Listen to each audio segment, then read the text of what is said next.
Oke, selamat sore teman-teman. Sore. Kami dari kelompok 2 ingin mempresentasikan hasil diskusi kami mengenai pengertian sosiologi pendidikan, antropologi pendidikan, dan keterkaitan sosiologi dan antropologi dalam konteks pendidikan. Perkenalkan, nama saya Misha sebagai pemateri. Saya Risa Sangkita sebagai pemateri. Saya Nadia Sarita sebagai pemateri. Saya Niko Sepula sebagai pemateri. Baik, pertama kami akan membahas tentang pengertian sosiologi pendidikan. Sebenarnya kami dari kelompok 2 ada 5 orang. Satu teman kami bernama Priyasatria Damading sedang sakit. Baik, saya akan membahas tentang pengertian sosiologi pendidikan. Sosiologi pendidikan merupakan cabang ilmu sosiologi yang sering disebut sebagai sosiologi mikro. Sosiologi pendidikan berawal dari ilmu sosiologi umum atau sosiologi mikro yang muncul pada abad ke-18. Ilmu sosiologi mulai melepaskan diri dari ilmu filsafat dan berdiri sejak abad ke-19. Istilah sosiologi pertama kali digunakan Auguste Comte pada tahun 1798 sampai 1857. Sosiologi pendidikan berawal dari ilmu sosiologi umum atau sosiologi mikro yang muncul pada abad ke-18. Ilmu sosiologi mulai melepaskan diri pada ilmu filsafat dan berdiri sendiri sejak abad ke-19. Istilah sosiologi pertama kali digunakan Auguste Comte pada tahun 1787 sampai 1857. Sosiologi pendidikan adalah analisis atas proses sosial dan pola-pola sosial yang terdiri dalam sistem pendidikan. Sosiologi pendidikan selanjutnya sudah tidak bisa dipisahkan dari sejumlah jenis ilmu yang terkait dengan pendidikan karena sosiologi pendidikan merupakan awal perkembangan ilmu pendidikan meskipun wilayah sosiologi pendidikan baru terbatas sekali segi yang telah dianalisis. Ditinjau dari perspektif, sebab lahirnya sosiologi pendidikan adalah dikarenakan adanya perkembangan masyarakat yang cepat dan berakibat pada pendidikan dan perubahan interaksi antar manusia. Ada beberapa pengertian antropologi menurut para ahli, yaitu menurut Taylor tahun 1977. Sosiologi pendidikan merupakan aplikasi prinsip-prinsip umum dan penemuan-penemuan sosiologi bagi administrasi dan proses pendidikan. Pendekatan ini berupa untuk menerapkan prinsip-prinsip sosiologi pada lembaga pendidikan sebagai suatu unit sosial tersendiri. Kedua, sosiologi pendidikan merupakan suatu analisis terhadap proses sosiologi yang berlangsung pada lembaga pendidikan. Di Indonesia pada tahun 1997, sosiologi pendidikan diberikan pertama kali di KIP Negeri Yogyakarta jurusan di dikti kurikulum. Sosiologi pendidikan terdiri dari dua kata, sosiologi dan pendidikan. Kedua istilah ini dari segi etimologi berbeda maksudnya, namun sejarah hidup dan kehidupan serta budaya manusia, dua istilah ini menjadi satu kesatuan atas terpisah terutama dalam sistem pemberdayaan manusia di mana sampai saat ini pemanfaatan pendidikan sebagai instrumen pemberdayaan tersebut. Sejarah pendidikan di Amerika Serikat dikenal dengan kemampuannya mengembangkan ilmu-ilmu kontemporer di lembaga pendidikan dan tenaga kependidikannya. Tampak bahwa sosiologi dan pendidikan merupakan suatu kajian yang bersifat integral dalam ilmu pendidikan dan kajian tentang usaha-usaha pencapaian pendidikan secara universal. F.G.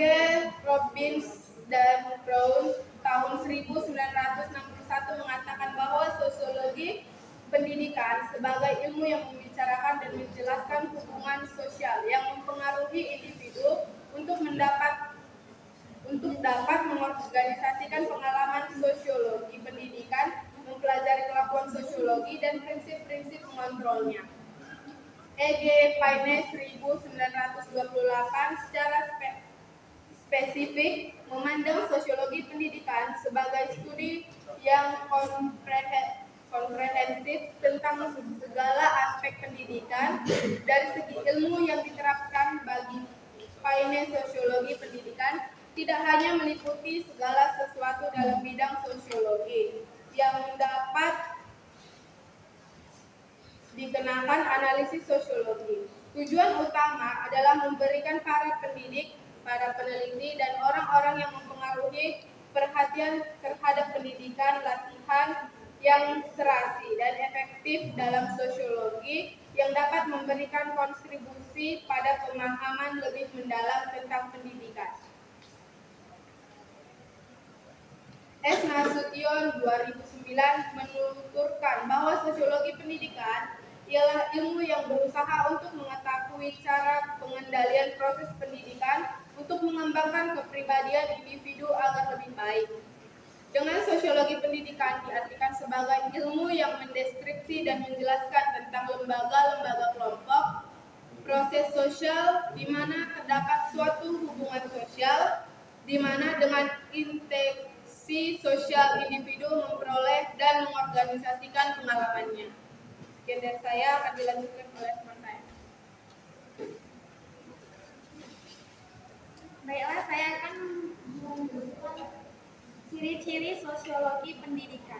Sosiologi pendidikan memiliki 4 ciri-ciri, yaitu 1. Empiris. Empiris adalah ciri utama sosiologi sebagai ilmu, sebab empiris bersumber dan diciptakan dari kenyataan yang terjadi di tengah-tengah masyarakat. 2. Teoritis.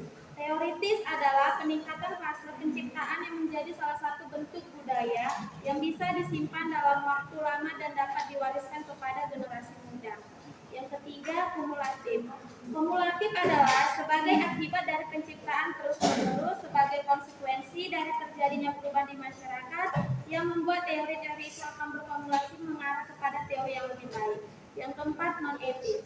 Non-etis adalah karena teori ini menceritakan apa adanya tentang masyarakat beserta individu-individu di dalamnya, tidak menilai apakah hal ini baik atau buruk. Objek kajian sosiologi pendidikan. Gerakan revolusi yang menyebar di masyarakat menunjukkan adanya kehendak masyarakat untuk melakukan perubahan dalam memenuhi nilai-nilai dan tuntutan baru. Gerakan semacam ini tidak cukup dihadapi dengan mengubah susunan hukum negara saja, tetapi menghendaki penelitian yang mendalam mengenai manusia dan masyarakat. Adanya biasanya mengatur hidup rukun di desa dan pemerintah desa mengatur hubungan kota dan negara.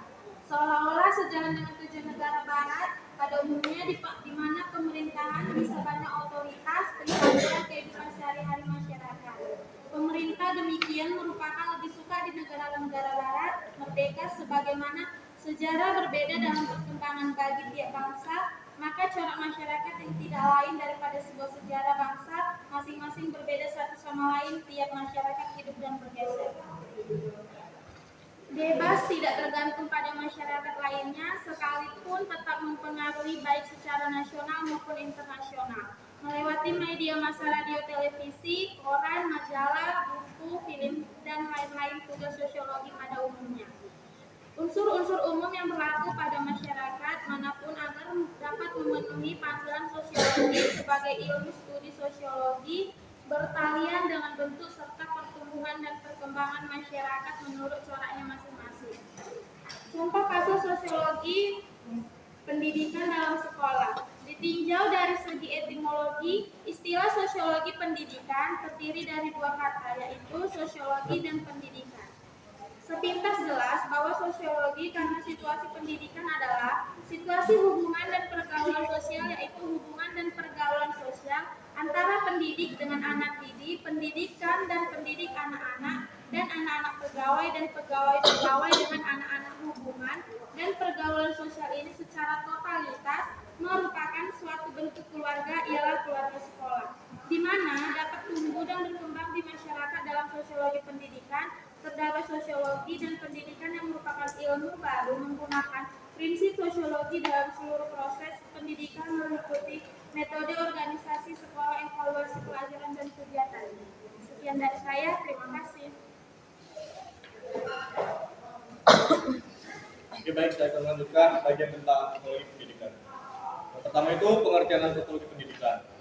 Antropologi pendidikan adalah cabang spesialis yang termuda dalam antropologi. Antropologi pendidikan sudah dapat dianggap sebagai cabang spesialisasi antropologi yang resmi. Antropologi pendidikan dapat diajak kembali ke karang-karangannya dan kajian-kajian mengenai masalah kulturasi, sosialisasi, dan transmisi kebudayaan. Sebagian seorang ahli antropologi konvensional yang meneliti masyarakat community toleransi secara holistik dalam segala aspek. Aspek yang pertama yaitu pendekatan antropologi menggunakan berbagai teknik wawancara yang mendalam yang dianggap sangat berguna untuk memperoleh banyak data mengenai berbagai masalah sosial budaya dan latar belakangi pendidikan sekolah masa kini. Aspek yang kedua yaitu pendekatan antropologi dapat menambah pengertian mengenai masalah transmisi kebudayaan pada umumnya. Aspek yang ketiga yaitu pendekatan antropologi dapat menambah pengertian mengenai cara mendidik murid-murid dan latar belakang kebudayaan yang berbeda. Baik, yang kedua yaitu ciri-ciri antropologi pendidikan. Yang pertama yaitu model pembelajaran berbasis budaya lokal. Model pembelajaran ini diterapkan melalui muatan lokal. Materi disesuaikan dengan potensi lokal masing-masing daerah di lingkungan sekolah, sehingga siswa dapat mengenali potensi budayanya sendiri, mengembangkan budayanya, menumbuhkan cinta tanah air, dan mempromosikan budaya lokal ke daerah lain. Yang kedua yaitu metode pembelajaran karya wisata. Contohnya itu guru mengajak siswa ke suatu tempat atau objek tertentu untuk mempelajari sesuatu dalam rangka suatu pelajaran di sekolah. Metode karya wisata berguna bagi siswa untuk membantu mereka memahami kehidupan dalam lingkungan beserta segala permasalahannya. Misalnya, siswa diajak ke museum, kantor, percetakan, bank, pengadilan, atau suatu tempat yang mengandung nilai sejarah atau kebudayaan tertentu. Dan metode yang ketiga yaitu pembelajaran dengan modeling. Pemodelan adalah metode pembelajaran dengan menggunakan model atau buku sebagai objek belajar mengubah tingkah laku yang kemudian ditiru oleh siswa. Pemodelan bertujuan untuk mengembangkan keterampilan fisik dan mental siswa. Baik, saya akan melanjutkan juga untuk bagian pria satria, yaitu objek kajian sosiologi pendidikan. Yang pertama yaitu ada objek material. Objek material sosiologi adalah seluruh aspek kehidupan sosial, termasuk proses interaksi antar manusia dan gejala atau fenomena yang dapat mempengaruhi kehidupan sosial. Objek material sosiologi dapat berupa objek fisik dan objek non-fisik. Contoh objek fisik sosiologi yaitu rumah, sekolah, kendaraan, ruang, dan lain-lain. Contoh objek yang non-fisik adalah gagasan, ide, adat istiadat, keyakinan, dan lain-lain. Dan yang kedua yaitu objek formal. Objek formal sosiologi adalah hubungan antar manusia sebagai makhluk sosial, serta proses yang timbul dari hubungan di dalam masyarakat. Adapun orientasi sosiologi di dalam masyarakat meliputi hal-hal sebagai berikut. Keluarga merupakan guru atau tiang dari kelompok masyarakat. Kehidupan, nilai dan norma diperlukan untuk mengatur tingkah laku manusia dalam melangsungkan hidup di dalam masyarakat. Kehidupan manusia dalam masyarakat banyak dikelilingi dan dipengaruhi oleh lembaga-lembaga. Dan untuk itu masyarakat harus mampu menyesuaikan diri dengan lembaga-lembaga yang ada. Individu, keluarga, kelompok, dan masyarakat biasanya mempunyai kecenderungan untuk mengklasifikasikan dirinya secara sosial menurut keturunan, tingkat kemakmuran, pendidikan, jabatan, anggota kelompok, dan status sosial lainnya. Adanya komunikasi yang terjadi dengan masyarakat dan kebudayaan yang berbeda akan menimbulkan perubahan-perubahan nilai budaya. Saling menghormati dan bekerja sama merupakan tuntutan kemanusiaan. Realisasi kehidupan pribadi banyak dibentuk melalui hubungan dengan yang lain. Perbuatan-perbuatan yang dapat diterima oleh suatu masyarakat belum tentu diterima juga, bahkan dapat dianggap tabu bagi masyarakat yang lain. Adanya migrasi atau perpindahan antar bangsa dan masyarakat menimbulkan percampuran budaya antar individu dan kelompok. Lingkungan fisik dan sosial sekitar dapat mempengaruhi kehidupan manusia, begitu pula sekali. Baik, saya akan melanjutkan cabang sosiologi pendidikan. Menurut Manan, antropologi adalah kajian tentang manusia dan cara-cara hidup mereka. Sejarah antropologi. Antropologi muncul pada masa Darwinisme yang dijadikan sebagai ilmu lebih dari seabad yang lalu ketika berkembang gagasan yang didorong oleh semangat eksplorasi, arkeologi, geologi, dan lain-lain. Selanjutnya, dirancang oleh konsep evolusi organisme, antropolog pertama dari Inggris dan Amerika, yaitu E.B. Taylor dan L. H. Morgan, mengemukakan pandangan mereka bahwa semua kebudayaan manusia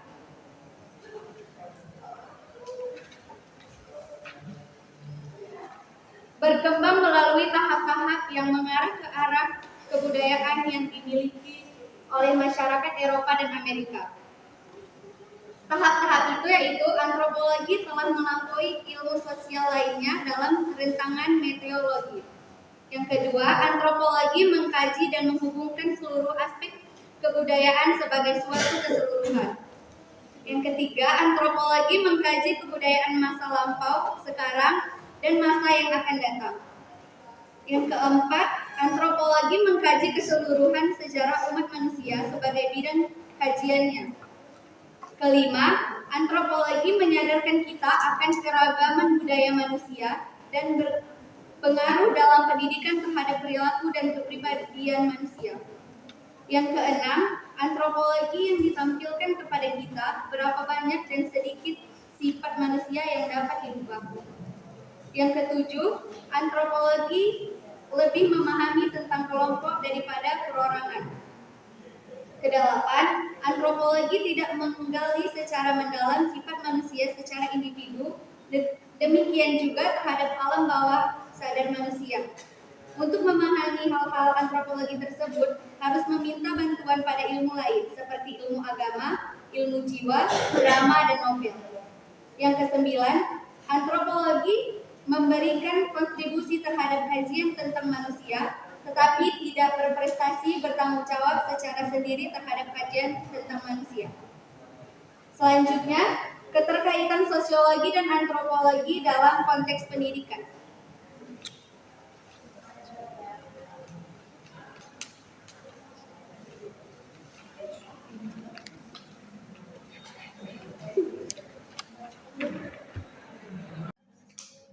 Keterkaitan sosiologi pendidikan terhadap antropologi pendidikan sosiologi dalam perannya di sistem pendidikan ditunjang oleh antropologi. Dalam sistem pendidikan berkaitan dengan pemberian pendidikan untuk mengarahkan peserta didik agar kebudayaan dengan sebagaimana mestinya. Mensosialisasikan mengenai perbedaan ciri fisik, warna kulit, serta berbagai hasil kebudayaannya hingga kelak peserta didik menjadi mampu untuk hidup secara layak dengan sosial yang tinggi dalam masyarakat. Kemudian interaksi yang sesuai diajarkan sesuai dengan norma atau tatanan dalam masyarakat. Tata kelakuan dan cara bersikap atau berinteraksi di masyarakat, di sekolah, dan dalam keluarga, mengenalkan peserta didik akan status sosial dan tingkatnya untuk diaplikasikan dalam masyarakat di masa depan. Dua, perspektif dalam mengisi dan melengkapi satu sama lain, menganalisis orang yang bekerja sekaligus orang-orang dalam budaya untuk memahami konteks sosiokultural. Komunitas pendidik dapat memperoleh manfaat menjelaskan dari sudut pandang itu, menganalisis fenomena sosial, pertanyaan, dan masalah dalam masyarakat yang majemuk. Sosiologi pendidikan mempelajari peranan juga dalam hubungan timbal balik, di mana adanya interaksi antara pendidik dan peserta didik dalam lingkup serta proses pendidikan. Sedangkan antropologi mempelajari cara atau kebudayaan manusia. Jadi dalam sosiologi dan antropologi ini menjadi sebuah kesatuan di mana ini menjadi acuan bagi para calon pendidik untuk bisa melaksanakan proses belajar mengajar dengan mudah karena mengetahui cara yang tepat mengenai dan mendidik peserta didik dengan tingkah laku mereka yang beragam. Sekian dari saya. Oke, sekian hasil presentasi kami. Jika ada teman kami yang memberikan kritik saran, kami persilahkan.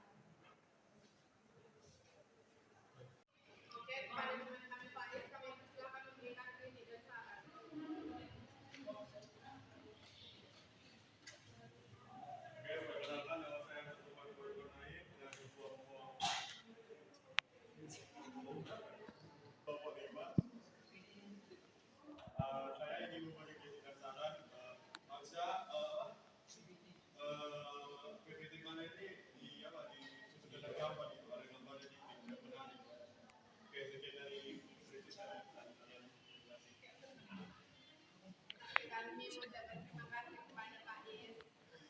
Jika ada teman kami lagi yang memberikan kritik dan saran, kami persilahkan.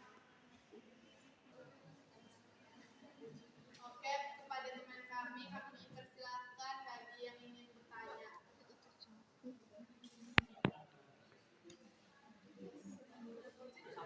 Baik, kepada teman kami Grace, kami persilahkan. Perkenalkan, nama saya Grace Angelina Samuel. Kak, bisa ganti slide ke ciri-ciri?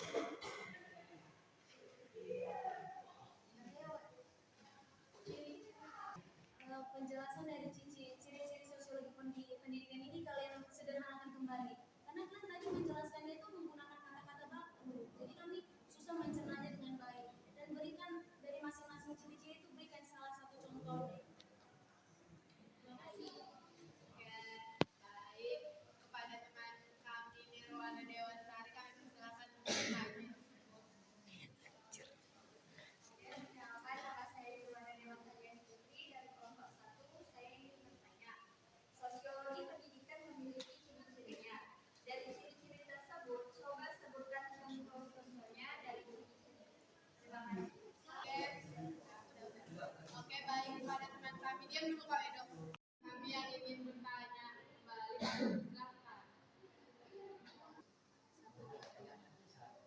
Baik, kepada Safira, kami persilahkan untuk bertanya.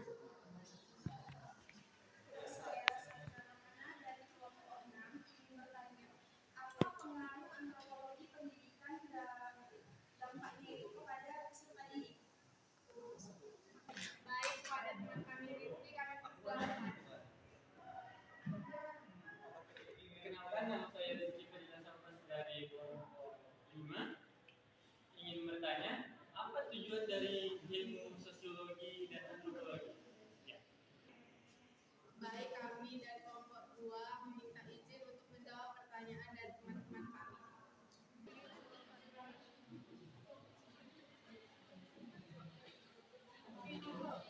Baik, kami akan mencoba menjawab pertanyaan dari Rizky. Baik, kami akan mencoba menjawab pertanyaan dari Rizky. Baik, kami akan mencoba menjawab pertanyaan dari Rizky mengenai tujuan dari ilmu antropologi dan sosiologi.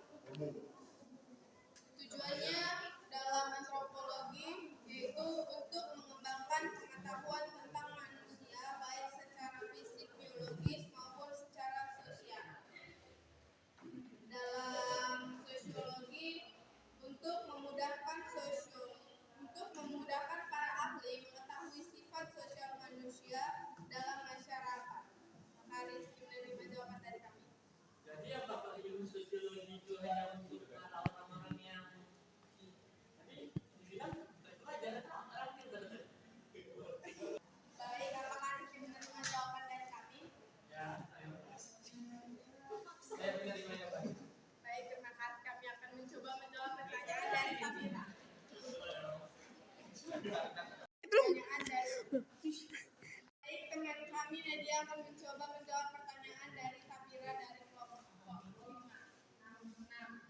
Baik, saya akan menjawab pertanyaan dari Safira yang pertanyaannya adalah apa pengaruh dampak antropologi dalam bidang pendidikan? Jadi dampaknya adalah agar peserta didik kita itu dapat mengetahui secara jelas tentang kebudayaan manusia yang begitu memukau dan menarik untuk dipelajari. Lalu, agar peserta didik kita dapat mengetahui lebih dalam karakteristik suku bangsa bahkan suku kita sendiri. Terus, agar dia tahu bisa berpikiran terbuka karena antropologi mempelajari kebudayaan yang berbeda dan banyak ragamnya. Ketika antropologi diabaikan, kita menjadi berpikiran tertutup, bersifat rasis terhadap suku lain. Dan juga agar peserta didik kita dapat bergaul dengan luas karena tidak hanya lebih tahu dengan kelompok atau sukunya itu, agar memperluas. Bisa diterima, Kak? Oke. Kami akan mencoba menjawab pertanyaan dari Grace kelompok 5. Saya akan menjawab pertanyaan dari Kak Grace, yaitu contoh dari ciri-ciri empiris. Contohnya itu studi tentang pola migrasi penduduk dalam suatu wilayah dan dampaknya terhadap pertumbuhan populasi. Selanjutnya contoh untuk teoritis.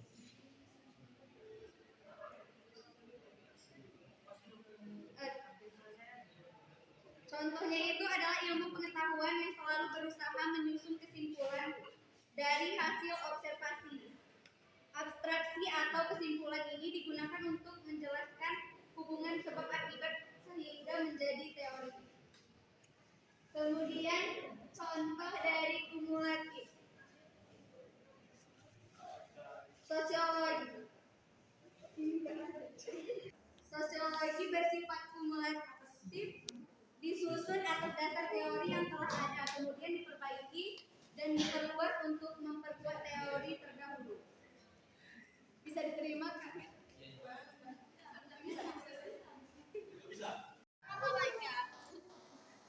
Malaikat punya apa? Baik, sekian hasil diskusi kami dari pengertian sosiologi pendidikan, antropologi pendidikan, dan keterkaitan sosiologi dan antropologi dalam konteks pendidikan.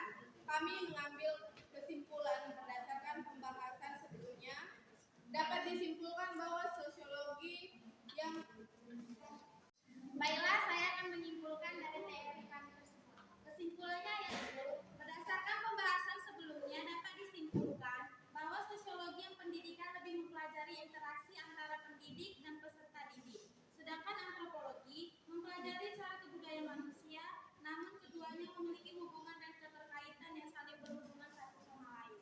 Keterkaitan keduanya dapat dipadukan untuk menemukan solusi daripada masalah-masalah dalam pendidikan, juga dapat dijadikan acuan bagi tenaga pendidik dalam proses pendidikan. Terima kasih. baik, sekian hasil diskusi kami. Jika ada kesalahan kata atau kurang puas dengan jawaban kami mengucapkan terima kasih. Si.